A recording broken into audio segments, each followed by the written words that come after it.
You know how sometimes you hear about a big shakeup at like a major organization, Yeah, and it just makes you wonder, okay, what's really going on behind the scenes there? absolutely. And that's kind of what we're seeing now, I think. Well, that's exactly what we're looking at today with a pretty pivotal change, I'd say, at a truly influential institution. hmm You're talking about the University of California system. Exactly. Yeah, I mean, it's a cornerstone of public education, right? Yeah. Drives so much innovation. When they announce a new president, it's definitely a moment that deserves a closer look. Totally. So we're diving deep into the news that James Milliken, he's been tapped to lead the entire UC system. Right. And for those of you maybe not following all the ins and outs, this is a huge, prestigious network of universities, massive impact, not just California, but, globally. Research, sheer number of students. It's enormous. And to help us unpack this, we've got some really good info excerpts from a Politico article Mm. that gives us a pretty valuable window into this whole transition. Oh, great. So our mission today basically is to, cut through the headlines a bit and really try to understand why now. Yeah, the timing. What are the big challenges facing the UC system that this new leader, Milliken, is going to have to tackle right away? It feels like there's more to this than just a routine changing of the guard. I think you're right. Precisely. The information we have suggests he's stepping into a landscape that's, well, it's got immense potential, sure, but also some very, very real hurdles. Yeah. Let's maybe start with the announcement itself. Okay, yeah. The basics. So the official word came down Friday in San Francisco. Mhm. That's when the UC Board of Regents formally approved James Milliken. He's currently the chancellor at the University of Texas. So this is a pretty significant move for him. It is. And what's fascinating, I think, is his background leading up to this. It's deep, over 3 decades in higher education. Wow. Yeah. Leadership roles before this at the City University of New York, CUNY University of Nebraska, and he was even senior VP at the University of North Carolina for a time. So he's clearly dealt with, the complexities of these big university systems before. Oh, absolutely. He's navigated these waters. Makes sense. And he starts when? August 1st? August 1st is the date, yes. Yeah. And he's taking over from Michael Drake. Right. And it's worth remembering, Drake was the UC system's first black president. That's right, a historic appointment in itself. And Drake's tenure, I mean, it started in 2020. Talk about turbulent times. Jeez. He had just the immense task of guiding the UC through first the COVID-19 pandemic, which was unprecedented, Unprecedented, yeah. and then more recently, the really intense, often divisive protests related to the war in Gaza. Wow. That's a remarkable amount of pressure for any leader in just a few years. No kidding. Huge pressure. Absolutely. And the article mentions Milliken's salary, around $1.5 million a year. Yeah, that's what Politico reported. Apparently, that's pretty much on par with leaders at other, large public institutions of this scale. Okay. And it sounds like this wasn't like a snap decision either. No, definitely not. The selection took, what, 6 months? 6 months, yeah. Mm. A search committee involving regents, obviously, but also representatives from students, faculty, staff, alumni.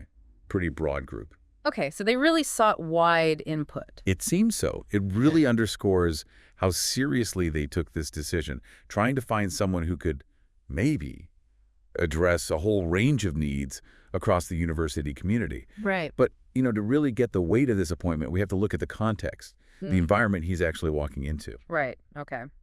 Because the Politico piece uses the phrase critical juncture, It does. which, that definitely raises some eyebrows. What are the key challenges he's facing, like, right off the bat? Well, number one seems to be finances. The immediate picture looks quite tight. Okay. Governor Newsom has proposed an 8% budget cut. That's potentially a significant blow. 8%. Yeah. Wow. And the university system, it's already reacted. They put in a hiring freeze as sort of a preemptive measure. A hiring freeze across the UC system, that's going to have ripple effects, right? Departments, research. Huge ripple effects. But it sounds like the financial headwinds, they might be coming from more than just the state budget. Ah, okay. What else? Well, if you zoom out a bit, look at the broader political landscape. The article points to what it calls manifold threats from President Trump's administration targeting higher education. Okay. How does that impact UC specifically? Well, maybe not direct funding cuts like some private schools faced, but reportedly, UC has lost hundreds of millions in research funding. Hundreds of millions. Why? It seems connected to the administration's campaign against diversity and equity programs. those programs aimed at boosting representation and opportunity. Wow. That's a huge hit to research. That's so central to what UC does. Absolutely essential. And it seems the political climate is creating other pressures, too, Like what? like these ongoing federal probes at several UC campuses. Probes. About what? Investigators are interviewing faculty about allegations of anti-Semitism. So it indicates this really complex, very sensitive environment, universities under intense scrutiny. Okay, so you've got budget cuts, political pressure impacting funding, federal investigations. This sounds like a minefield. It's a lot. And it sounds like Milliken himself, he gets it. He openly acknowledged, quote, waning public confidence and heightened uncertainty in higher education. That's pretty blunt for someone just about to take the job. It is blunt. And he also brought up another really big point, the impact of artificial intelligence Ah, AI. on both education and healthcare, two huge areas for the UC system. So it suggests he's looking not just at the immediate fires, but also these, long-term transformations. Okay, so a really complex picture. Given all that, what's the reaction been to his appointment? Must be a mix, I imagine. Oh, absolutely a mix. Governor Newsom's statement, well, maybe unsurprisingly, it's very supportive. Newsom emphasized Milliken's steady strategic leadership. Said he's confident Milliken can drive innovation, talent, and progress for the state through the UC. The kind of strong endorsement you'd expect. Sure, from the governor. What about the UC folks themselves, the regents who picked him? Well, Janet Riley, she's the chair of the Regents, she echoed that positivity, described Milliken as embodying the qualities and leadership experiences they need right now in this moment of unprecedented change. Okay. Framing it as the right choice for the times. Exactly. And another regent, Lark Park, went even further, called Milliken's decision to take the job an act of bravery. Bravery? Wow. Yeah, given the, quote, extreme moment for public higher ed, Park said the regents are ready to, quote, engage in saving public higher ed with you. Really underscores the sense of crisis almost. That's intense. So strong backing from the top. But you said it was a mix. It is, because not all reactions were quite so glowing. Ah, okay. Who's pushing back? Well, we heard a very sharp rebuke from Michael Levant. He's the president of AFS-CME Local 3299. Okay, who do they represent? They represent 37,000 frontline employees across the UC system, a huge number. Wow. And what did he say? He accused the UC leadership of a, quote, strategy that concentrates more wealth and power in the hands of university executives at the expense of frontline workers and the core services for students and patients. Oh, that's strong language. Very strong. And context here, the union held a one-day strike just the day before this announcement. Over what? Alleged illegal labor practices. So that really adds weight to his criticism. Suggests some potentially serious friction Milliken's going to have to deal with right away. Definitely sounds like strained labor relations are part of that complex environment he's walking into. Mm-hmm. What about the outgoing president, Michael Drake? What's his take on his successor? Drake offered a more reassuring view. He expressed great confidence in Milliken, said he has the qualifications and the vision and the wisdom to lead the university and, importantly, uphold its values. Okay, so a vote of confidence from the person who just did the job. Exactly. Someone who knows exactly what the challenges are firsthand. So we've heard from the governor, regents, the union, the outgoing president. What about Milliken himself? What did he say? His initial remarks? Priorities. Yeah, so in his first remarks to the Board of Regents, he acknowledged the big picture, the challenges and changes facing higher ed right now. Okay, aligned with what we've discussed. Right. But he also made a point to emphasize that the UC's core mission, teaching, research, healthcare, public service, that's not changing. That will remain steadfast. That's probably an important message right now. Continuity amid the turbulence. I think so.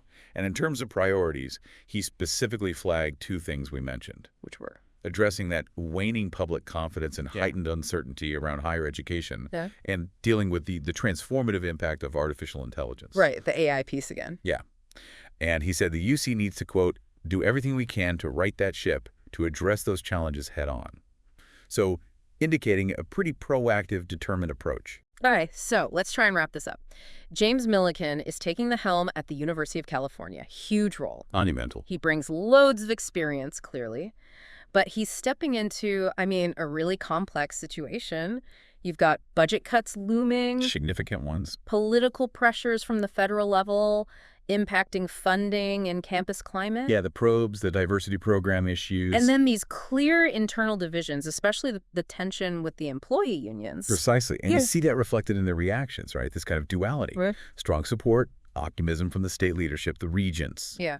but then contrasted sharply with some very real concerns, very pointed criticisms from the frontline workers within the system. It really does feel like he's stepping onto a bit of a tightrope. That's a good way to put it. He needs to manage the money issues, try and rebuild public trust, adapt to AI and everything else, all while navigating these external political things and the internal labor dynamics. Yeah, and it seems pretty clear his success is going to hinge, in large part, on his ability to, I don't know, build consensus somehow Right. and effectively address the concerns of just this huge range of stakeholders, state officials, academics, faculty, students, and definitely the staff who keep the whole thing running. Okay, so thinking about all these different threads, the financial, the political, the internal, social, and labor issues, if you had to pick one thing, what do you see as maybe the single most critical factor for Milliken's success? Like, what's the one area you think needs his most immediate, focused attention right out of the gate?